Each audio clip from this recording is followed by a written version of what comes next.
함께하며 여러분의 내일을 응원합니다. 성공을 부르는 좋은 습관, 성공예감 이대호입니다.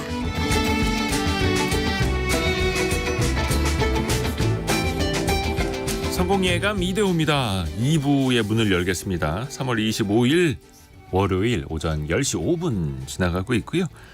경제상식 퀴즈 정답은 1번 5명 미만이었습니다. 5명 미만. 어떤 이야기냐.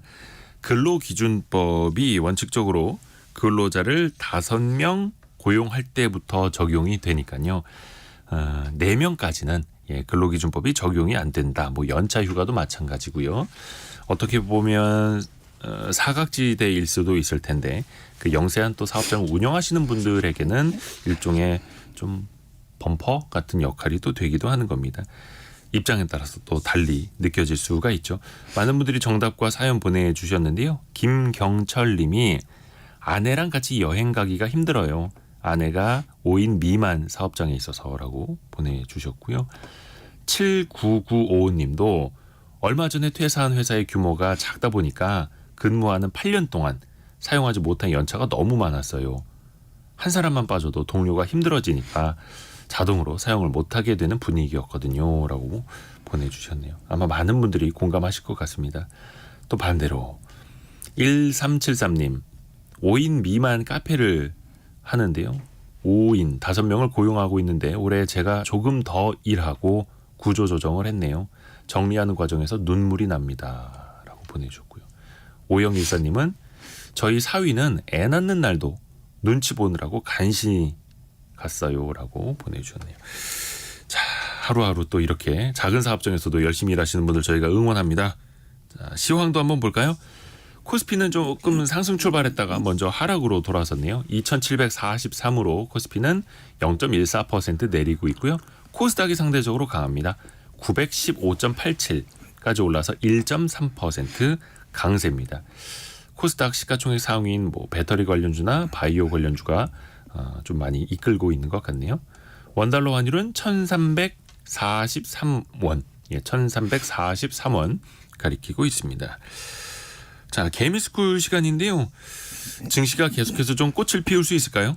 따뜻한 흐름이 해외에만 이어지는 게 아니라 국내 증시에서 올지 모르겠습니다. 신영증권 리서치센터 김학균 센터장과 함께합니다. 안녕하세요. 네, 안녕하십니까?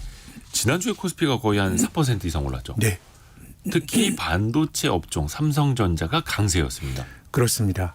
올 들어서 미국 시장은 사상 최고치를 지난 2월부터 경신을 하고 있고요. 일본은 사상 최고치 경신했는데 저는 정말 제가 89년도에 기록했던 일본 니케이 지수의 그 고점을 버블의 고점을 못 보지 않겠는가 생각했는데 이제 일본도 사상 최고치를 경신했고 연간으로는 20% 가까이 올랐습니다. 근데 코스피는 사실 3월 중순까지만 해도 전년 말보다 주가가 낮았거든요. 그 이유는 삼성전자 주가가 어떻게 보면 올 들어서 계속 마이너스를 나타냈었는데 크게 보면은 반도체에 대한 기대가 좀 부각이 확실히 되는 것 같습니다.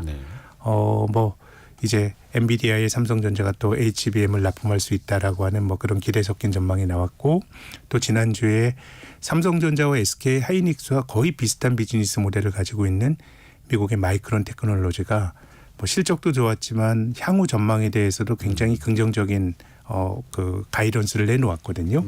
그러다 보니까 뒤처져 있었던 삼성전자가 힘을 내면서 전체적으로 한국 시장이 좀 레벨업 되는 모습이 이제 지난주 이후 나타나고 있는 것 같습니다. 역시 시가총액 비중 가장 큰 삼성전자가 움직이니까 코스피 지수도 또 같이 움직였던 거고요.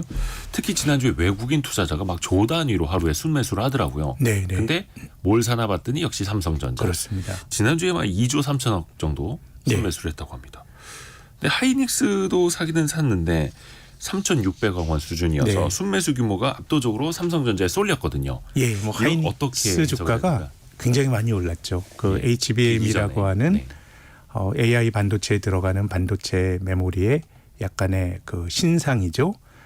여기에 굉장히 적극적으로 잘 대응하면서 주가가 많이 올랐고, 상대적으로 삼성전자 주가는 이제 못 오르다 보니까 뭔가 이제 가격에 대한 어떤 약간의 저항감, 그리고 또 기대감 이런 것들이 오른 주식과 못 오른 주식에 같이 투영이 됐던 것 같고 근데 삼성전자와 저는 SK 하이닉스 관련해서 보면 어쨌든 뭐 HBM도 과거에 보지 못했던 그런 신상품인데 작년 이후 시장이 열린 그런 영역인데 기존에 이런 회사들이 잘했던 게 이제 반도체 범용 제품인 뭐 소위 메모리 칩을 만들었던 쪽인데 지난주에 마이크론 테크놀로지가 실적을 발표하면서 보니까 이 전통적인 메모리 쪽도 이건 뭐 굉장히 이제 뭐 AI 반도체가 아니더라도 굉장히 그 업황의 부침이 심하거든요. 네. 벌 때는 아주 돈을 긁어 모으듯이 벌다가 나빠지면 이제 적자가 되고 뭐 이런 식으로 부침이 큰 비즈니스인데 이 전통적인 그 메모리 쪽도 좋아질 거다라는 기대가 좀 커지면서 뭐 전체적으로 올해는 한국 시장에서 어쨌든 시가총액 1위가 삼성전자고 2위가 SK 하이닉스 아닙니까? 이 두 종목이 나름 시장의 버팀목이 되는 흐름이 조금 더 이어지지 않을까 그런 기대를 갖게 됩니다. 앞으로도 조금 더 기대를 가져봐도 좋은 흐름으로 네. 보시는 거고요. 그러니까 그동안에 HBM이라고 하는 그 AI용 네. GPU의 옆에 붙는 말 그대로 이제 표현을 신상 반도체라고 해주셨는데 네. HBM으로 많이 이제 기초가 주목됐었는데 이제는 그게 아니라 네. 일반 전통적인 메모리 반도체도 조금 더 나아질 수 있다라고 보시는 거고요. 그렇죠. HBM이 들어가더라도 네. 그 또 주변에는 전통적인 또 뭐 레거시 제품이라고 하는 전통적인 제품들도 같이 붙어서 들어가는 경우들이 많기 때문에요. 그리고 또 이 참 사이클이라는 게 이렇게 생각해 보면 역시 작년 봄에 감산을 했던 때가 바닥이었고요. 네, 네. 얼마나 상황이 나쁘면은 감산을 하겠습니까? 근데 저는 그 메모리 반도체는 수요도 중요하지만 공급단이 굉장히 중요한 것 같거든요. 돈 벌면 설비 투자해서 새로운 그 고효율의 반도체가 공급이 늘면 단가가 또 떨어지고 또 실적이 나빠지고 또 그걸 또 어려움을 겪다가 감산을 하면서 뭔가 마진율이 좋아지고 하게 되면 산업이 수급의 그 밸런스를 잡아나가는 과정이거든요. 네. 그래서 작년 3월에 감산이 나왔을 때 그때 반도체 주식을 사는 거는 굉장히 용기 있는 행동이었거든요. 근데 이렇게 가다 보면 틀림없이 어느 사이클에선 증산의 얘기가 나올 겁니다. 설비 투자. 아하. 설비 투자는 기업 입장에서도 뭐 돈을 벌고 싶어서 하는 거니까 미래에 대한 전망이 가장 밝을 때 설비 투자를 발표를 하거든요. 네. 그때 시장에서는 뭐 틀림없이 반도체 빅사이클 뭐 이런 얘기들이 나올 거고 이거는 수요와 관련된 이야기인데 이 반도체라고 하는 건 기본적으로 범용 제품이고요. 특화된 게 아니고 그냥 들어가는 일종의 커머디티 제품이니까 네. 효율을 높여서 단가를 낮추는 게 절대적으로 필요한 비즈니스거든요. 네. 그래서 뭐 지금 증산을 얘기하는 거는 제 생각에는 너무 이른 일이지만 조금 미리 생각한다 그러면 이제 설비 투자 얘기가 나올 때가 세상이 참 아주 걱정이 없어 보일 때가 반도체 주가의 고점일 수도 있다는 말씀을 미리 드리고요. 또 장기적으로 보면 반도체라고 하는 게 공급이 중요한 산업이라고 이제 생각을 하는데 지금 반도체 설비 투자가 막 미국도 한다 그러고 각 나라들이 반도체 설비 투자를 막 각자가 하려고 하는 거잖아요. 네. 그래서 뭐 저는 올해는 반도체주들에게 기회가 있다고 생각하는데 아주 장기적으로 봤을 때는 온 세계가 다 반도체 투자한다고 그렇게 되면 이 수급의 밸런스가 이 산업에 과연 맞는 거냐. 사실 반도체 산업이 2008년 금융위기 이전에는 많은 기업들이 난립했다가 이 부침이 심한 사이클 속에서 결국 살아남은 게 삼성전자, SK 하이닉스, 미국의 마이크론 테크놀로지 큰 세 개로 재편이 되면서 그래도 과거보다 안정성이 높아졌거든요. 특히 이제 D램에서 그렇습니다. 그래서 아주 장기적으로 보면 이런 쪽에 이제 글로벌하게 투자가 늘고 이런 쪽은 조금 걱정스러운 시각으로 봐야 될 것 같은데 이제 그건 긴 호흡의 이야기고요. 어쨌든 당장은 전반적인 반도체 시장의 수급이 기존의 플레이어들에게는 굉장히 좀 우호적인 쪽으로 확실히 바뀌어가고 있는 것 같습니다. 일단 증시에서는 이제 설비 투자, 삼성전자가 설비 투자를 늘린다. 네. 증설까지도 다시 한번 이제 시도하는 좋은 호황의 시기로 간다라고 하면 되게 좋아할 텐데 또 증시에서는 그걸 또 먼저 선반영하지 않습니까? 네. 설비 투자 할 것 같은데 해외에서 한다는데 그러면 삼성도 이제 하겠는데라고 하면서 또 이제 주가는 관련주들과 이제 다 옮겨 붙게 되고요. 네. 그런 국면까지도 지금 가고 있다고 보세요, 혹시?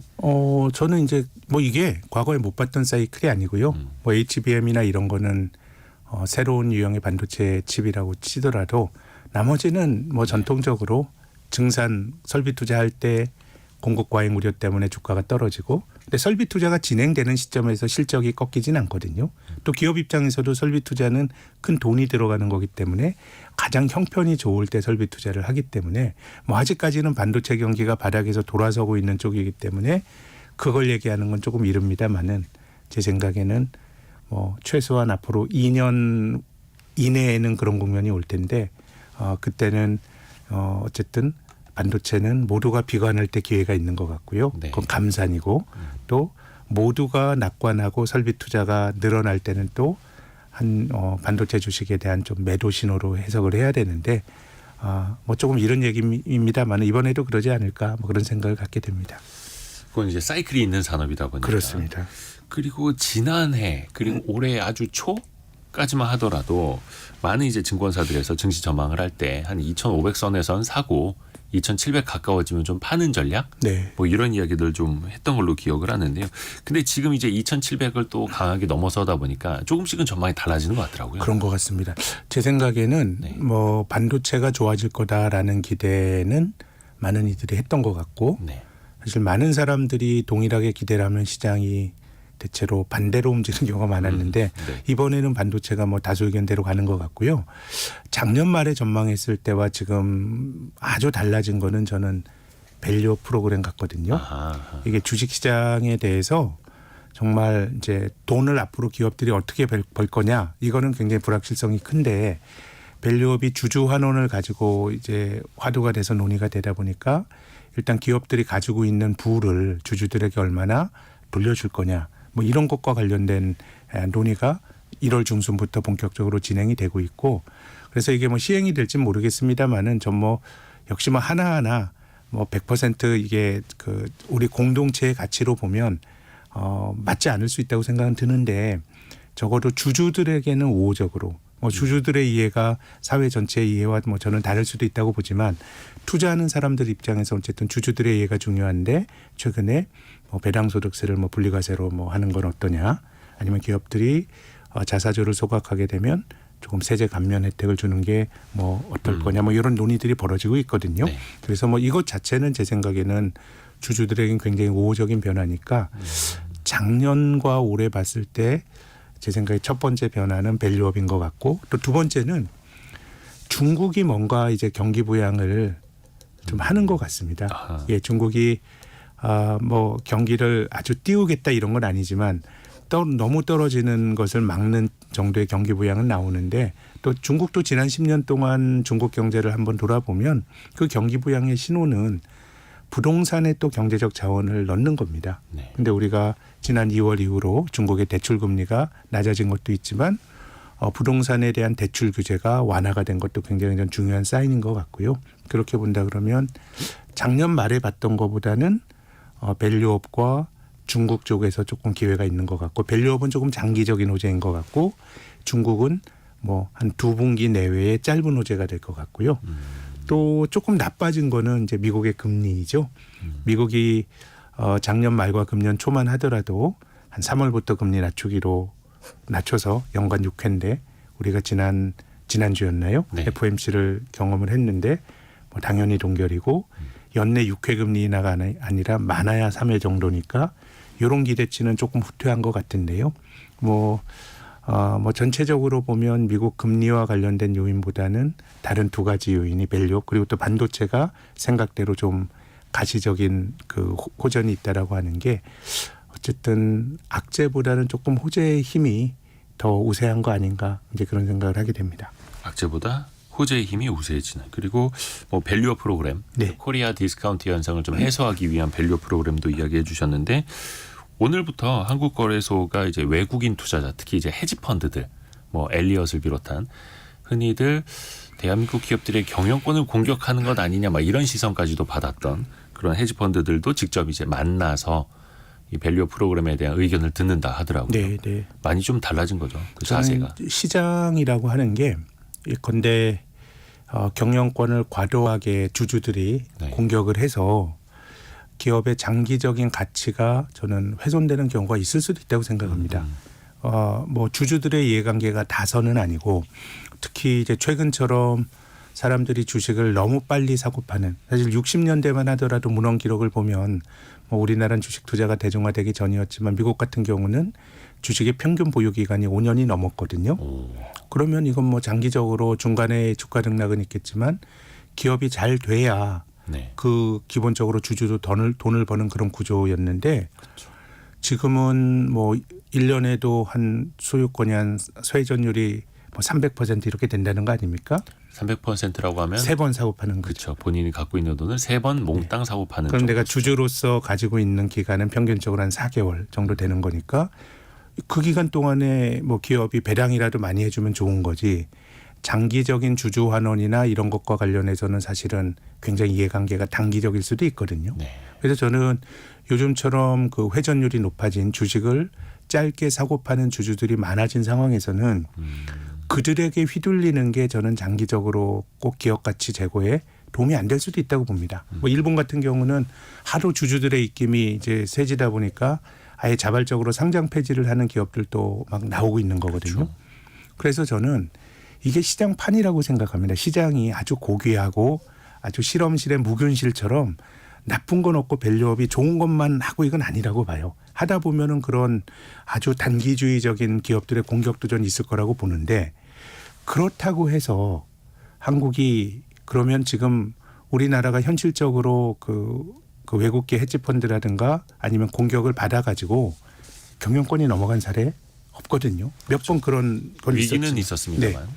그래서 저는 그것마저도 시장에서 정말 이제 주주들이 합리적인 의사결정을 내리는 거죠. 예컨대 저는 삼성전자는 배당을 너무 많이 한다고 생각합니다. 오, 그러세요. 저는 삼성전자와 같은 이런 기업이 어쨌든 상장된 회사가 주주들에게 뭔가 주주 환원을 하는 거는 네. 그거는 저는 높이 평가받아야 된다고 봅니다. 네. 다만 삼성전자는 ROE가 15%가 넘는 회사거든요. 네. 재투자하면 그 정도 벌 수 있는 게 한국에 별로 없어요. 그러니까 자기 자본 이익률. 그렇죠. 그러면은 삼성전자 같은 기업은 당장 주주들에게 배당으로 돌려주거나 이렇게 하는 것보다 재투자를 해서 장기적으로 파이를 키우는 게 삼성전자 주식을 장기간 들고 있는 주주들에게는 주주 가치 극대화에 기여하는 거거든요. 그러니까 많은 분들이 삼성전자에서 배당을 받아서 네. 그 자본으로 15% 연간 수익률을 계속 올릴 수 있느냐 보다 삼성전자가 그 돈으로 연간 15%의 수익을 올리는 게 훨씬 더 가능성이 높다라는 네. 거죠. 물론 이제 주주 입장에서는 불확실한 세상에서 내 돈에 내 손에 현금 배당으로 당장 돈이 주어지는 그거를 이제 바랄 수 폄하해서는 있지만. 안 되겠지만 사회 전체적으로 보면 저는 삼성전자와 같은 기업은 또 대규모 설비 투자가 늘 필요한 기업이거든요. 그렇죠. 그런 거라 그러면 주주 환원을 덜 해도 된다고 저는 보는데 이런 것들마저도 저는 주주들과 기업이 커뮤니케이션을 통해서 해결해야 된다고 보고요. 이해를 시켜야죠. 그럼요. 또 이 과정에서 저는 정말 파리들이 꼬일 수도 있다고 봅니다. 정말 단기주의적으로 기업의 어떤 그 안녕면 쏙 빼놓고 장기적인 기업 가치 극대화를 못하게 하는 그런 파리들도 꼬일 수 있다고 생각하는데 그게 시장이니까. 네, 이것 또한 시장입니다. 예. 그렇게 본다 그러면 한국에서는 과연 어느 쪽에 결핍이 있었던가. 주주들에게 주식 사가지고 주주 환원을 안 하면서 주주 대접 안 해준 데 따른 결핍이 더 큰지 어떻게 보면 우리가 생각할 수 있는 그 가상의 위험 때문에 이런 밸류업이라든가 큰 흐름을 되돌리는 게 맞는지라고 생각하면 저는 이것이 부작용이 정말 하나도 없어서가 아니라 그런 것도 있을 거라고 생각하고 그런 것마저도 주주들의 집단지성으로 저는 어느 정도 장기적인 어떤 기업 가치 제고를 위해서 의사결정을 모아야 된다고 생각하는데 저는 주주 환원을 덜하는 데 따른 결핍이 한국은 훨씬 큰 시장이라고 봅니다. 그래서 더 나빠지기보다는 밸류 프로그램이나 이런 것들이 진행이 되면서 한국은 좀 좋아질 수 있는 가능성이 큰 증시다라고 생각합니다. 기본적으로는 주주 환원을 늘려야 하고 네. 다만 그 세부적인 방법과 정도에 대해서는 그 기업의 상황, 네. 현황 그리고 경영 능력에 따라 또 네. 달라져야 하는 거고요. 기업들이 주주들에게 그냥 너희는 떠들어라 하는 것이 아니고요. 그 소명을 해야죠. 뭐 사실 저는 자사주매입이나 배당이 선은 아니라고 봅니다. 그게 절대선은 아니고 네. 기업이 돈은 가지고 있는데 주주환을 잘 안 해요. 그러면 이게 상장된 회사라 그러면 개인 회사가 아니고 주주들에게 이번에 우리가 그 배당을 배당을 못해서 미안하지만 이거는 우리가 다른 쪽에 투자해가지고 장기적으로 주주 가치를 극대화하겠습니다라고 하는 일종의 커뮤니케이션의 과정이 필요한데 과연 한국에서 그런 것들이 정말 잘 됐나. 주총 같은 거 하려고 그러면 하루에나 몰잖아요. 오히려 주주들의 얘기를 듣기보다는 그런 것들이 조금 이제 기업 경영의 주주들을 약간 객처럼 대우했던 면도 분명히 있기 때문에 저기 지방 아주 멀리서 하는데 아침 8시에 주총을 한다고 하고. 그래서 저는 비정상의 정상화를 네. 좀 하는 과정들이 밸류업의 본질이라고 생각합니다. 그렇습니다. 그래서 조금 더 주주와 함께 갈 수 있는 그런 증시 문화도 필요한 거고 어찌됐든 간에 이제 올해 어떻게 보면 첫 걸음을 뗀 거니까요. 계속해서 우리가 또 관심을 갖고 지켜봐야 할 테고요. 아까 김종무 님도 그랬는데 신용으로 막 끌어다가 들어가서 이 차익 먹기 힘드시잖아 이런 표현도 쓰셨는데 항상 증시가 좋아지면은 신용융자라고 하는 네. 이제 빚내서 투자는 빚투가 많이 늘어납니다. 네. 또 최근에도 또 많이 늘었다 하더라고요. 특히 네. 반도체 쪽으로도 그렇고 이런 현상은 어떻게 보시는지 그게 만약에 삼성전자라면 조금만 안전할 수 있다라고 봐야 하는지요. 저는 그것이 태도의 문제라고 보는데요. 이게 이 B2 뭐 우리가 다 잘하려고 투자를 하는 건데 네. 기본적으로 투자라고 하는 거는 저희가 지금 전체적으로 굉장히 좋은 얘기를 많이 했지만 투자는 좋은 거를 잘 고르는 선택이기도 하고요. 우리가 뭐 공부를 하고 어떤 종목을 살 때 종목에 대해서 공부하는 건 그런 거기도 하고요. 또 다른 측면에서는 내 생각대로 잘 안 됐을 때 그 어려운 시기를 잘 버텨내는 또 그런 게임이기도 하거든요. 그래서 투자라고 하는 건 저는 절대적으로 부자에게 유리한 게임인 것 같아요. 상황이 나빠지더라도 늘 돈이 있다 보니까 뭐 주식을 더 사거나 견딜 수 있는 거거든요. 네. 그런 거라 그러면 저는 이 뭐 신용이라든가 증권회사에서 돈을 빌려서 주식을 사는 행위는 저는 안 하는 게 좋은 거 아닌가. 우리가 또 투자의 기회는 늘 있는 거고 네. 또 단기적으로 빨리 가려고 하는 게 늘 투자에 있어서는 좀 뭔가 족쇄가 되거나 부메랑으로 돌아오는 경우가 많지 않았나. 내 생각대로 안 됐을 때 버틸 수 있는 돈으로 해야 저는 승률이 궁극적으로 높지 않은가 생각을 합니다. 사실 증권사들에게 이 신용융자라는 비즈니스가 굉장히 그 효자 사업 네. 아닙니까? 왜냐면 이제 저리에 돈을 빌려와서 매우 고리에 거의 10% 이상에도 돈을 빌려주니까요. 근데 이 증권사에 계시는 김학균 센터장님이 신용융자는 가급적 안 하시는 게 좋다. 저는 그렇게 뭐 생각합니다. 네. 좋습니다. 사실 어떤 분들도 그런 말씀해 주십니다. 말씀해 주신 것처럼 좋은 것을 고르는 게임, 나쁜 것을 피하는 게임이기도 한데 좋은 것을 골라서 좋은 결과가 나올지 안 나올지는 사실은 잘 알 수 없지만 나쁜 것만큼은 내가 위험한 행동만 하지 않아도 어느 정도는 피할 수 있다. 네, 그렇습니다. 저도 그걸 또 믿기도 합니다. 자, 그리고 미국 증시 한번 이야기를 해볼까요? 최근에 화제가 됐던 종목이 하나 있습니다. 레딧이라고 해서 지난 아마 팬데믹상 당시에 게임스톱 사태라고 했었던 네. 그 공매도 세력에 맞서서 어떻게 보면 미국의 개인 투자자들이 결집을 했던 네. 그 핵심이 됐던 커뮤니티가 레딧이라는 그렇습니다. 사이트였죠. 네. 근데 여기가 최근에 상장을 했습니다. 지난주에 상장했죠. 예, 네. 그러면서 우리나라 개인 투자자들도 레딧에 투자를 하고자 즉 공모주를 좀 받아보고자 IPO 청약을 했더라고요. 네. 근데 아까 그 민준기 님도 저희 게시판에 글을 올려주신 것 같은데 공모주대가 정말로 큰 돈을 들여서 청약을 했는데 한 주도 못 받았다. 네. 네. 내 주변 사람들이 미국 주식에 이제 청약을 했는데 한 주도 다 못 받았더라. 이러면서 지금 논쟁이 좀 시작됐더라고요. 네. 이걸 좀 어떻게 봐야 우리나라는 어떻게 보면 이제 공적인 일에 대한 약간의 그 아주 평등, 규칙 이런 것들이 오히려 굉장히 잘 되어 있는 것 같고요. 미국은 IPO를 할 때 기본적으로는 IPO는 증권 회사가 그 상장하는 회사의 주식을 팔아주는 거거든요. 예.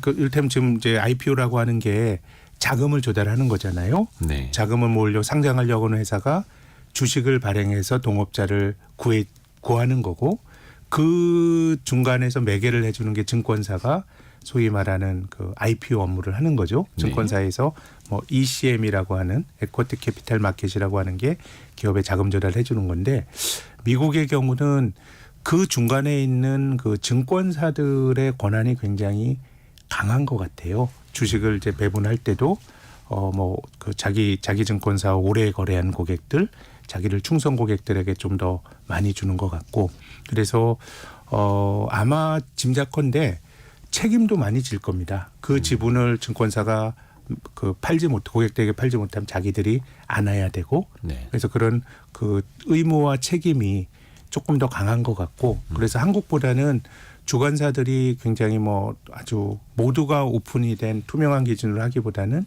증권사들의 재량이 더 강한 것 같고요. 그러다 보니까 우리와는 좀 주식을 배정받는 뭐 규칙이나 이런 게 좀 다른 것 같습니다.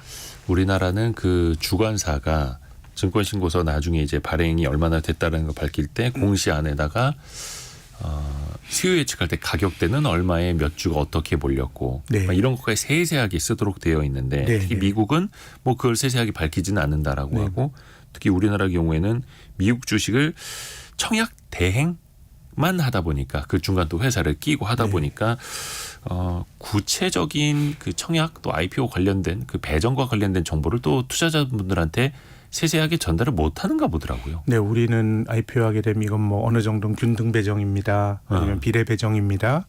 이런 룰을 밝히는데 네.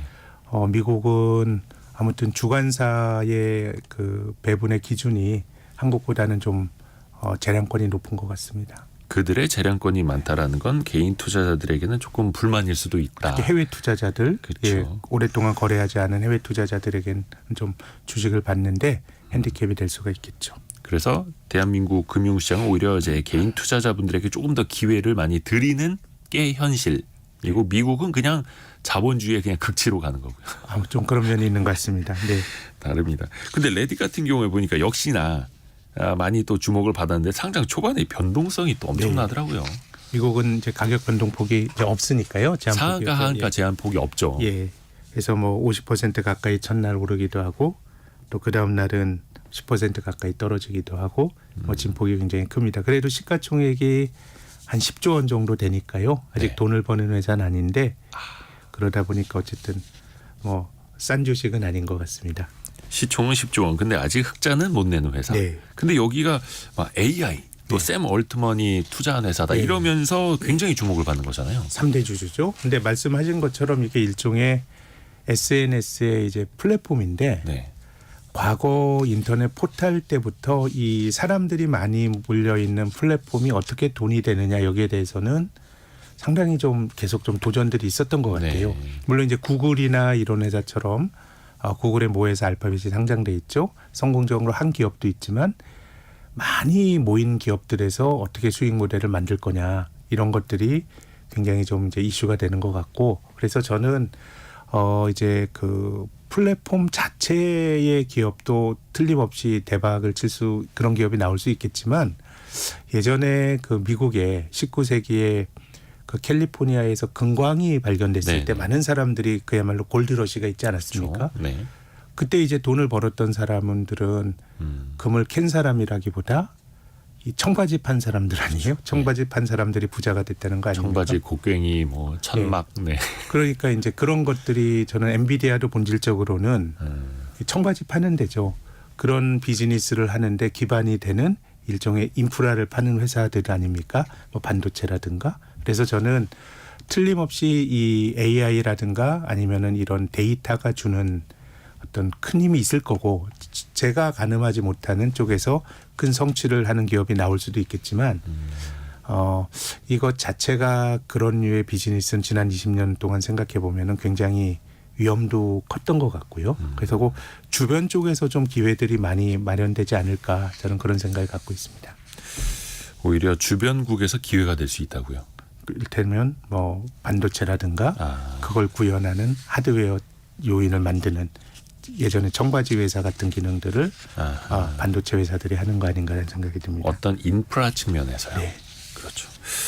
그 미국 이야기 나온 김에 뉴욕 증시 좀 이야기를 해볼까요? 지난주에도 거의 S&P 500, 나스닥, 다우존스 2, 3% 가까이 다 뛰었습니다. 네. 나스닥은 주 후반에 계속해서 또 사상 최고치를 경신을 네. 했고요. 그러면서 월가에서도 미국 증시에 대한 전망치가 계속 상향 조정이 되고 있더라고요. 네. 이런 흐름은 어떻게 보세요? 이제 뭐 한국이나 미국이나 주가가 올라가게 되면 눈높이가 높아지는 거는 뭐 비슷한 뭐 반응의 기제 같아요. 네. 근데 저는 미국을 보면 조금 이제 걱정이 되는 것 중에 하나가 올해 전체적으로 보면 좀 미국 쪽에서 문제가 생기지 않을까라는 생각을 하는데 일단 물가가 너무 높고요. 또 시장이 모든 것에 대해서 좀 호재로 인식을 하는 것 같습니다. 지난주 FOMC도 그랬거든요.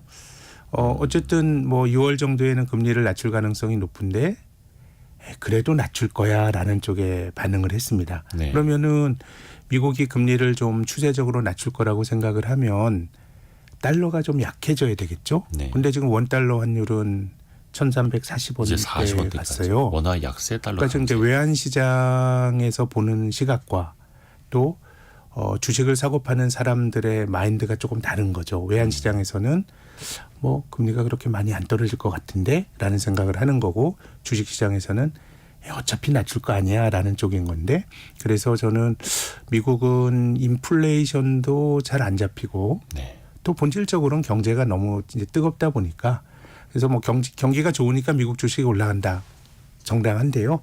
근데 지금 뭐 상업용 부동산이나 이런 것도 그렇지만은 경제가 너무 좋아서 금리를 쉽게 못 낮추는 상황이 된다 그러면 그 경제에 뭔가 부채를 이용해서 비즈니스를 했던 쪽 중에서 뭔가 계속 멍이 드는 쪽이 있을 거거든요. 그래서 저는 미국이 지금처럼 경기가 너무 좋기보다는 뭐 그야말로 좀 소프트 랜딩을 하면서 연착륙하면서 연준이 금리를 좀 낮출 수 있는 환경이 만들어져야 되는데 전체적으로 보면 어쨌든 미국의 금융 환경이 너무 타이트하다. 이런 것들이 올해 전체적으로 보면 저는 좀 걱정인 것 같고 미국도 뭐 그런 점에서 보면 주식시장이 계속 좋은 것들만 보는 거 아닌가라는 생각은 듭니다. 그러게요. 그리고 그 연준 위원 중에서 대표적인 그 비둘기파 있지 않았습니까? 네. 애틀란타 연은 총재 네. 라파엘 보스틱. 근데 이분이 이제 연설 이번 주에 또 한다고 하는데요. 근데 이분이 한 말이 최근에 금리가 올해 한 차례만 낮아질 수 있다라고 이야기를 했어요. 네. 근데 비둘기파인데 네. 굉장히 매파적인 발언을 한 건데 이거는 본인이 그래야 한다라는 당위론인지 아니면 그렇게 전망이 된다라는 건지 이 해석은 좀 어떻게 봐야 되겠습니까? 뭐 연준 의원들의 견해도 이걸 집단적으로 볼 수 있는 게 3, 6, 9, 12월에 FOMC가 끝나고 발표되는 점도표죠. 네. 예, FOMC 멤버들이 앞으로 금리가 어떻게 될 것 같아요라는 걸 각각이 찍는 거 아닙니까? 네. 근데 이 점도표도 한 3개월에 한 번씩 바뀌니 수정을 하죠. 예, 그런 전망이란 것도 매우 가변적인 거긴 한데 제 생각에는 본질적으로 미국 경제에 대한 경제가 너무 뜨겁다라고 하는 생각들을 하는 것 같습니다. 어떻게 보면 이게 미국 경제가 중력을 잃은 거죠. 올해 성장률 전망치도 2%가 넘는 걸로 전망이 되니까 네. 올해 못 갔다 가면 작년에도 미국 성장률이 한국보다 높았죠. 근데 올해도 지금 미국 성장률 전망치가 한국 정도 수준이거든요. 네. 2.1% 이렇게 되니까 경기가 너무 뜨거우니까 이게 인플레이션이 쉽게 잡힐 거냐라는 걱정들이 이제 그런 전망이 약간의 이제 매파적인 여러 가지 전망들 안에 녹아들어 있다라고 생각이 듭니다. 자, 그런데 이제 대표적인 미국의 소비주 네. 몇 가지 좀 살펴보면 나이키, 뭐 룰루레몬 빼놓고 얘기할 수가 없는데요. 근데 지난주 후반에 나이키, 룰루레몬 주가가 급락을 했습니다. 그랬죠. 네. 당장 최근의 실적은 시장 예상치 어느 정도 부합을 했는데 어떤 일이 있었던 겁니까? 앞으로 미국의 소비 시장이 좀 안 좋아질 거라는 뭔가 예시일까요? 어떻게 보세요? 실은 이제 나이키나 룰루레몬 같은 경우도 예. 가이던스가 그 최근 한 1년 정도 놓고 보면 굉장히 좀 경계감을 갖고 얘기들이 많이 나왔거든요. 네네. 이게 어떻게 보면 미국 경제에 대한 일종의 그것이 연착륙이건 경착륙이건 금리를 올리게 되면 결국 소비가 위축이 될 거다라고 하는 나름 과거의 패턴에서 기인한 전망이었다고 생각하는데 이 가이던스라는 건 자기 앞으로, 회사가 네. 스스로 바라보는 뭐 매출이라는 이런 전망이죠. 그렇죠. 그러니까 뭐 애널리스트들도 있지만은 그 회사 내부자들은 그 기업에 대해서 뭐 가장 더 잘 아니까 네. 대략 앞으로의 경영 전망을 아주 뭐 그 딱 집어서 하는 건 아니지만 대체로 이제 매출은 어느 정도 범위가 될 것 같아요. 이렇게 얘기를 하는데 근데 이제 작년을 회고해 보면 걱정은 많았지만 실적은 좋았습니다. 그래서 룰루레몬 같은 경우는 작년도에 주가가 한 60% 정도 연간 올랐거든요. 예. 그러니까 제 생각에는 뭐 아주 개별 기업 차원에서의 아주 디테일한 뭐 이게 나쁠 거요라는 것보다는 통상적인 둔화에 대한 경고였던 것 같은데 네. 이제 뭐 이번 분기가 안 좋고 앞으로가 나빠질 거예요라고 하는 거는 이제 안 좋은 전조가 이미 나온 거니까 나름 미래에 대한 전망이 좀 나름 설득력을 가질 수 있을 텐데 뭐 기업의 전망에 대해서 제가 아예 다르게 볼 수 있습니다라고 얘기하는 게 조금 우스꽝스럽긴 하지만 네. 미국의 소비 기업들은 지난 1년을 회고해 보면은 생각보다 매출이나 이익이 안 줄었기 때문에요. 이것 또한 제 생각에는 한번 좀 관심 있게 지켜볼 만한 변수인 것 같습니다. 그 기업뿐만 아니라 네. 많은 이코노미스트들도 긴축을 하니까 경기가 나쁠 거다라고 생각했는데 경제가 안 나빠졌거든요. 네. 올해 성장률 전망치도 한 3개월 전에는 2024년에 미국의 GDP 성장률이 1%가 안 될 거야라는 게 중론이었거든요. 네네. 근데 이 전망치가 2.1%가 됐으니까 미국 소비는 걱정은 많았지만 생각보다는 안 나빴던 것 같고요. 다만 이제 주가는 작년에 많이 올랐기 때문에 앞으로 좋아질 거를 어디까지 반영하고 있느냐 이건 또 다른 차원의 문제인데요. 아무튼 미국 경제는 생각보다는 계속 좋았던 게 지난 한 3년 동안의 모습이니까 올해는 어떻게 될지 저도 참 궁금하긴 합니다. 이들 대표적인 소비주 기업의 주가가 과연 선행적인 역할을 하는지 아니면 나중에 전망을 또 달리하게 될지는 좀 더 계속해서 지켜봐야겠네요. 일본 이야기를 좀 해볼게요. 일본 증시가 최근에 앞에서 말씀하신 것처럼 1989년에 최고점을 넘어섰고 지금 4만 포인트도 또 넘어선 상황인데 잠깐 뭐 조정받다 또 올랐더라고요. 네. 근데 지난주에 큰 뉴스가 있었습니다. 17년 만에 마이너스 금리를 넘어섰죠. 네. 마이너스 금리 이제 깨고 마이너스 0.1%의 기준금리를 0에서 0.1%로 이제 바꿨는데 근데 그 이후에 엔화가 강세로 간 게 아니라 엔화가 여전히 약세입니다. 네. 오히려 엔화 약세가 더 심해졌어요. 네. 금리를 올렸는데 이건 어떻게 해석을 해야 됩니까? 이건 앞으로 예. 일본 중앙은행이 아주 공격적으로 좀 못할 거다라고 하는 생각이 좀 있는 것 같고 또 한 측면에서 봐야 될 거는 네. 미국 연준의 금리에 대한 여러 가지 전망들이 미국 연준이 생각보다 금리를 많이 안 낮출 거야라는 것도 환율에 영향을 준 것 같은데요.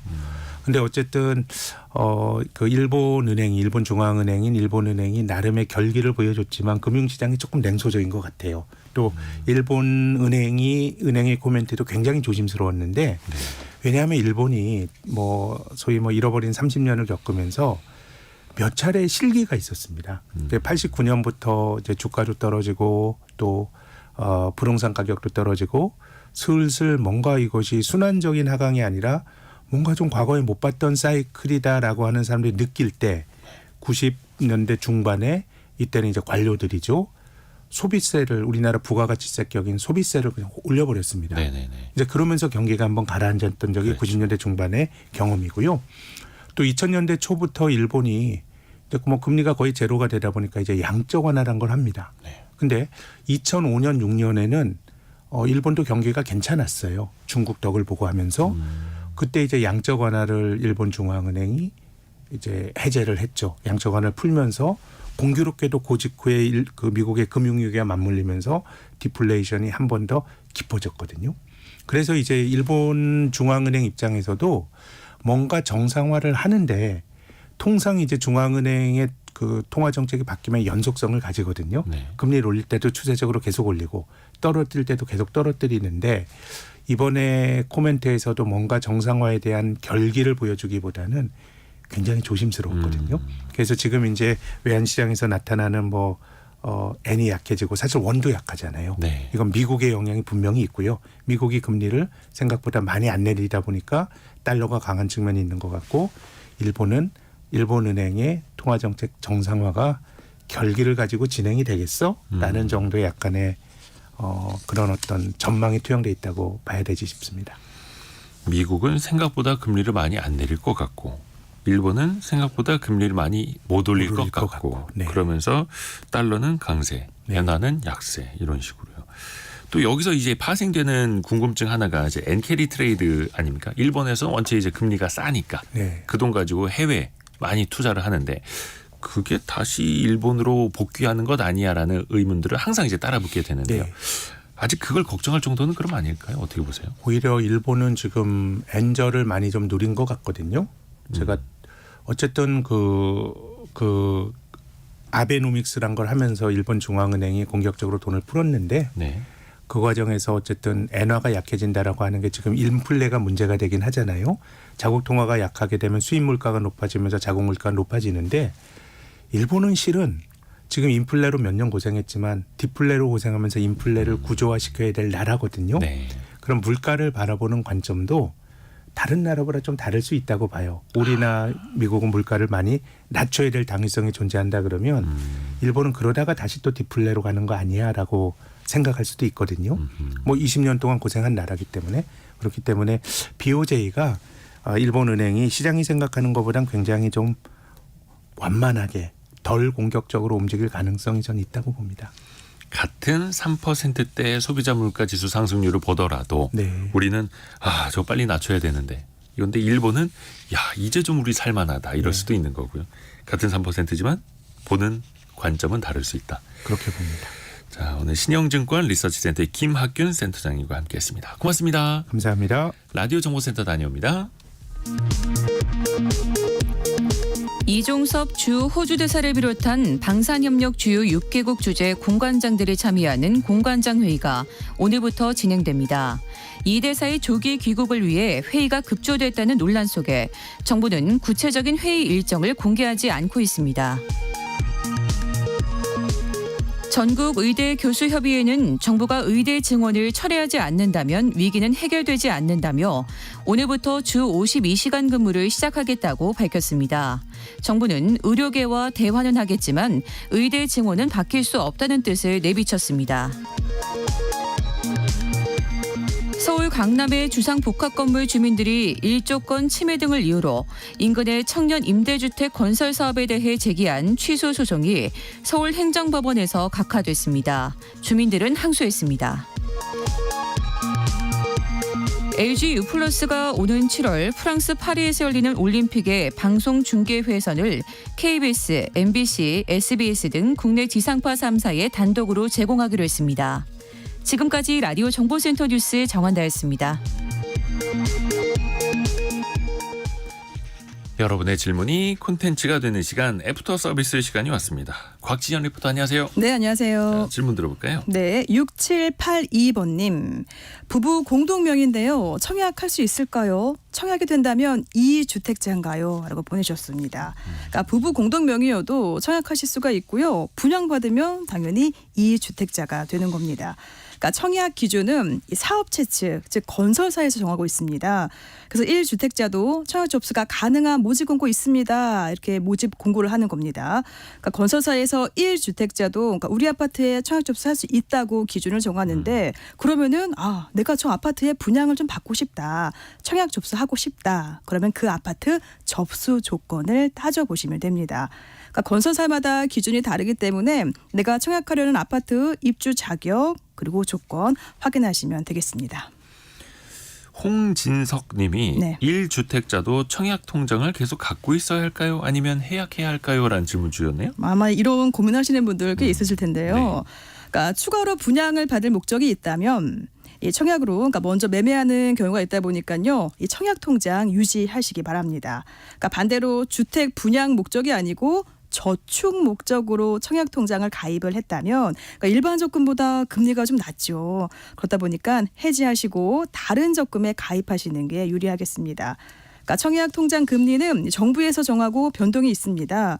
이 가입 기간 2년 이상이면은 청약 통장 금리 현재 2.8%예요. 그러니까 지금 보통 예금 적금 금리 보니까 3.5%인데요. 그러니까 잘 따져보시고 판단하시면 되겠습니다. 네. 그리고 다음 질문은요. 네, 청취자 안치온님 각종 페이가 많아서 헷갈립니다. 어떤 게 유리한지 그리고 또 운영하는 회사들은 수익 구조가 어떻게 되는지 궁금합니다.